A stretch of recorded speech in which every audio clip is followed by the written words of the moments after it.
tayo ng lugar para sa inyo. And especially, bago nyo gawin ang ganitong desisyon, dahil meron akong puwang sa langit para sa inyo. Bago po ang inyong desisyon, bago ang inyong gagawin pagpapasyal, bago ang inyong gagawin na pagtanggaw sa ating Panginoong Hesus, una na pong may lugar na nakalaan, baka nakalaan na po sa langit para sa inyo.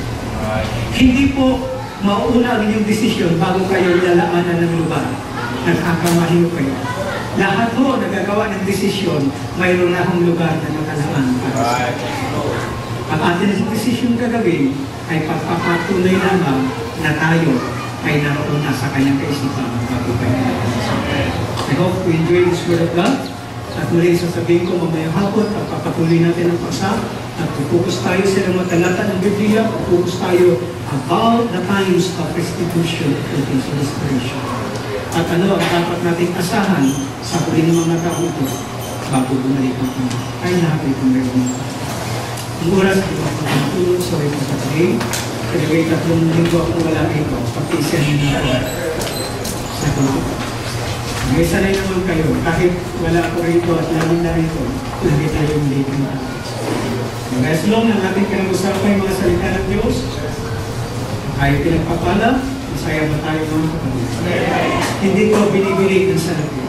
Kaya wala pwede ko sabi sa akin, gusto ko sana kaya wala kong pera eh. Sabi ng Panginoon, sino sa inyo nagugutom? Sino sa inyo nagugutom? Yung walang tira, lumapit, kumarito, uminom, kumain, nang walang salita. Yan ang panyaya ng Panginoon. Magpista tayo sa kanyang mga salita. Ang raming pagkain na handa ngayon.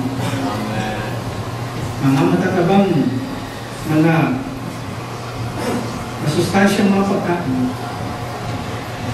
Ating kapatid Barbara, pinipahayag, we're feeding on the body word of the Son of Man. Jesus Christ is always the Word. He remains the Word in every ages. Ang tanging paraan para makilala natin ang ating Panginoong Hesus sa tamang pagkakilala ay sa pamagitan ng mga salita.